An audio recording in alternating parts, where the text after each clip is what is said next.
Bonjour, dans cette présentation, je vais vous montrer comment on utilise les opérateurs d'Excel pour faire quelques calculs. Donc, dans un premier temps, je vais ici calculer l'écart maximal atteint dans la journée. Pour cela, il me suffit de faire la différence entre la valeur maximale atteinte et la valeur minimale. Donc, dans la barre de formule, j'écris égal. Égal est un opérateur qui signifie que le contenu de la cellule va être calculé. Je sélectionne ensuite ma valeur maximale. Je tape moins ma valeur minimale. C3 moins D3 est ce qu'on appelle une expression. C'est même ici une expression arithmétique, car le moins est un opérateur arithmétique. Excel évalue l'expression et ensuite affiche le résultat dans la cellule. Donc maintenant, je vais recopier cette cellule vers le bas, comme ceci. Je constate que mes références de lignes se sont bien adaptées. Pour recopier cette formule sur l'ensemble des lignes de mon tableau, un simple double-clic sur le coin inférieur droit de la cellule suffit. Je vais maintenant calculer la variation du jour. Donc je me positionne dans la barre de formule, je tape égal, je choisis la valeur de clôture, moins la valeur d'ouverture. Le résultat affiché correspond à la variation du jour en euros. Je peux recopier ma formule vers le bas en double-cliquant sur le coin inférieur droit de la cellule. Enfin, je vais calculer ma variation du jour en pourcents. Pour cela, je vais utiliser la formule valeur finale moins valeur initiale sur valeur finale.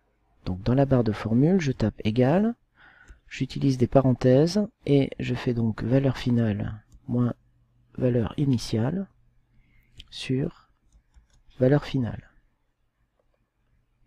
Le résultat affiché ici est affiché en euros. Je veux l'avoir en pourcents. Donc je change le format à l'aide de ce bouton du ruban. Je rajoute des décimales et mon résultat me convient. Notez que dans cette formule, il y a des parenthèses. En effet, l'expression E3 moins B3 sur E3 est une expression arithmétique qui contient deux opérateurs. Il existe des règles d'évaluation des expressions qui prennent en compte des priorités des différents opérateurs. Donc si je n'avais pas mis les parenthèses, l'expression aurait été évaluée de la manière suivante. D'abord B3 sur E3 et ensuite j'enlevais à E3 le résultat du calcul. Pour avoir la liste de tous les opérateurs d'Excel, pour connaître les règles d'utilisation de ces opérateurs, je vous invite à consulter l'aide de Microsoft Excel. En appuyant sur F1, je fais apparaître cette fenêtre qui correspond ici à une aide hors connexion. Dans la barre de recherche, je tape opérateur. Parmi les résultats, je choisis présentation des formules, puis, un peu plus bas, utilisation d'opérateurs de calcul dans les formules. Voici.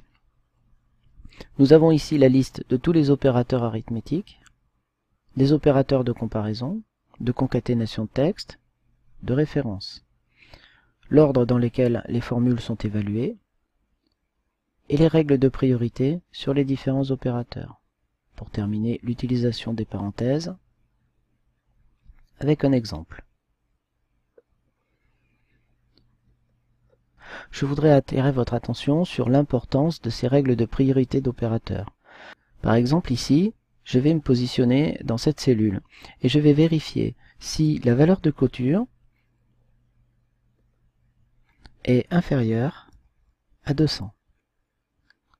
Ceci est une expression de comparaison, puisque inférieur est un opérateur de comparaison. Les expressions de comparaison retournent vrai ou faux. Effectivement, la valeur de la cellule E5 est bien inférieure à 200. Je vais modifier cette formule et demander si E5 est supérieur par exemple à 50. Le résultat de cette expression est aussi vrai. Je vais maintenant modifier cette formule et je vais regarder si E5 est supérieur à 50 et inférieur à 200. Le résultat est faux, ce qui est assez surprenant. En tapant cette formule, on imagine avoir demandé si E5 était compris entre 50 et 200. Or, dans la façon dont sont évaluées les expressions, ce n'est pas du tout le cas. En effet, ici, Excel évalue si E5 est inférieur à 200. La réponse, c'est vrai. Et donc, dans un deuxième temps, Excel évalue si 50 est inférieur à vrai.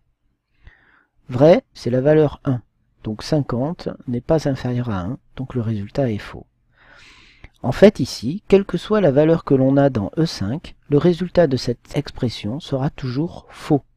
Car dans l'ordre d'évaluation des expressions, E5, quelle que soit sa valeur, comparé à 200 donnera un résultat vrai ou faux, et un résultat vrai ou faux comparé à 50 donne toujours un résultat faux.